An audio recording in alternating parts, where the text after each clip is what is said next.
Hello, my young friends, and welcome to Storytime in my secret garden. Today's story is called Princess Carmen's Song, and it is all about a castle and kings and queens and princes and princesses. Princess Carmen's Song. Once upon a time, in a faraway land where the sea and sky meet, lived a princess.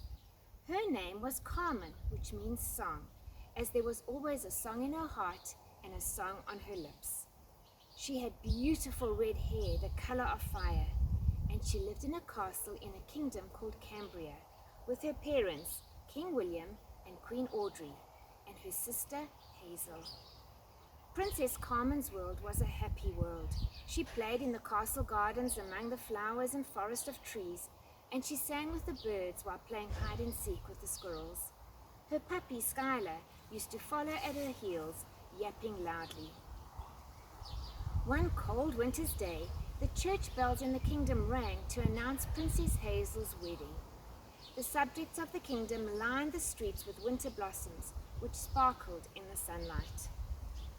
Suddenly, the sun was blocked by a shadow as the dark fairy flew by. She hated happy celebrations, and she sprinkled black dust all over the crowd. On that fateful day, a great sadness entered the kingdom, and that night, Queen Audrey grew very ill and fell into a deep sleep. Princess Carmen sat at her mother's bedside singing to her and begging her to awaken, but alas, she did not. A few days later, the saddest day of all fell on the kingdom of Cambria. Queen Audrey breathed her last breath. Her loyal subjects lined the streets with red roses as they said goodbye to their gentle and beloved queen. Princess Carmen's world was no longer happy. The sun stopped shining and the birds stopped singing. The kingdom of Cambria became dark and grey. She was so sad and lonely and no longer had a song in her heart. Princess Carmen's father, King William, shut himself away in a corner of the castle.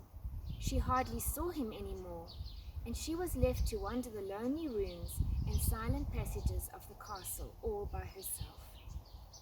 Princess Carmen knew her duty was to fulfill the role of queen of the castle, but she was so young. She did her best to serve the subjects of Cambria and look after the castle. She helped the castle cook plan the meals, but there were no longer any banquets. She never saw her sister anymore, as she had moved to a faraway kingdom over the mountains with her prince. As time passed with the sunrises and sunsets, Princess Carmen got used to her life. She worked hard, but she started hating her life. Sometimes she wished she could just run away. This was not how a princess's life was supposed to be. King William grew more and more heartbroken without his queen. He often traveled to distant kingdoms, not returning for many moons. Princess Carmen and her father grew further and further apart. One spring day, as the pink blossoms burst forth on the bare branches, a town crier rode through the village streets of the kingdom of Cambria. The subjects all rushed to the village square to hear his news. It was good news. He was shouting news of a king who ruled all the kingdoms of the world and who had made all the kingdoms of the world. This king also had a son called the Prince of Peace. As Princess Carmen listened from the top turret of her castle, her heart began to sing. The more she listened to the town crier talk about his King of Kings and his kingdom that was more precious than any earthly kingdom, the more her heart started to sing. Hope began to grow in her heart. Maybe, just maybe. She heard the news that in this kingdom, above the clouds, there was no sadness or tears or even death. This was an ever-after kingdom. This King of Kings was mightier and more powerful than her earthly father, King William, and all the other kings in the surrounding kingdoms. His name was King Agape, and his kingdom was called Celestia. This all sounded so beautiful to Princess Carmen. The town crier continued with his good news. He explained that King Agape offered rest for all those who were tired and comfort for all those who were sad and lonely. Princess Carmen desperately wanted to meet this king and visit his kingdom. The song in her heart grew till she thought it would burst.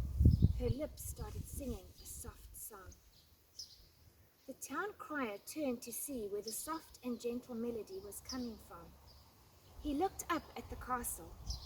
He had the kindest eyes Princess Carmen had ever seen, and he seemed to see straight into her heart.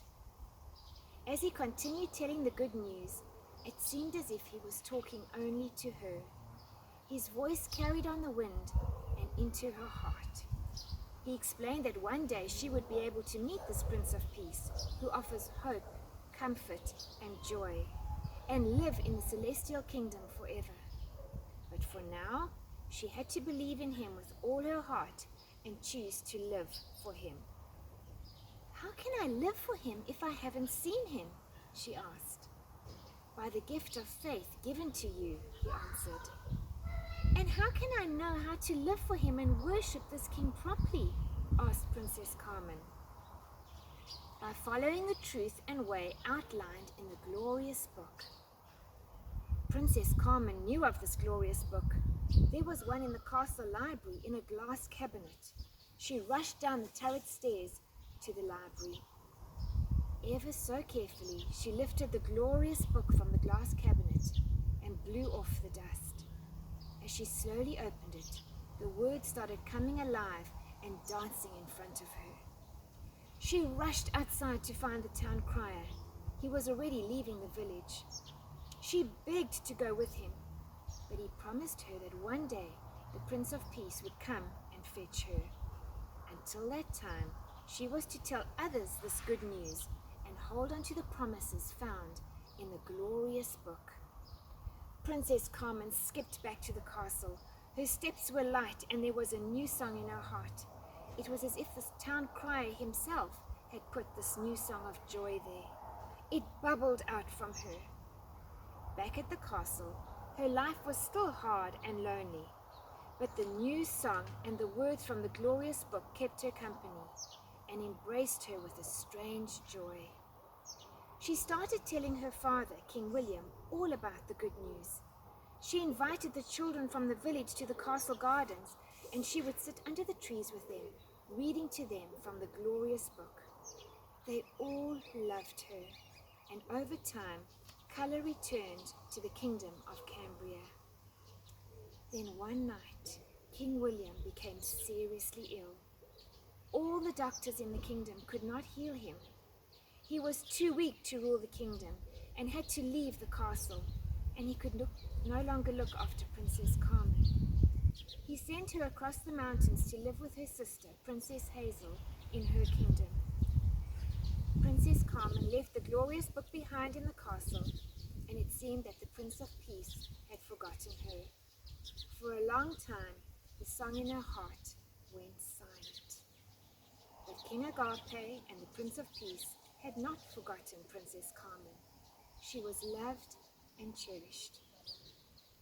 One day, while wandering in the hills, a lady appeared in front of her. She introduced herself as Lady Grace. She was a courtier of the King of Kings. She walked with Princess Carmen and reminded her of the good news and the promises in the glorious book. Princess Carmen hung her head in shame. "I forgot the glorious book behind at the castle. My faith has grown weak, and I can no longer find the song in my heart. It has grown silent, and my heart is so heavy." Lady Grace smiled as she opened her lilac handbag. Inside was a new glorious book, which she placed in Princess Carmen's hands. It was smaller than the one she had left at the castle. It was leather-bound, and as she opened it, the words started dancing in front of her. She felt the song return to her heart. "I have felt so lonely in this new kingdom," sighed Princess Carmen. Lady Grace gently took her hand and started walking with her. You are never alone, she said. King Agape, the King of Light, is always watching over you. He never sleeps. If you belong to his kingdom, he has promised to never leave you or forsake you. Whatever he brings across the path of his subjects is always for their good, to prepare them for his ever-after kingdom. But, Princess Carmen, I must warn you. The King of Darkness loves to lie to the King of Light's subjects. He wants to lure you from the path to the celestial city, to the valley of destruction. He doesn't want you to sing the new song in your heart, so he will try to discourage you. You must not listen to him or serve him in any way. The glorious book helps you to fight the King of Darkness with its words of truth.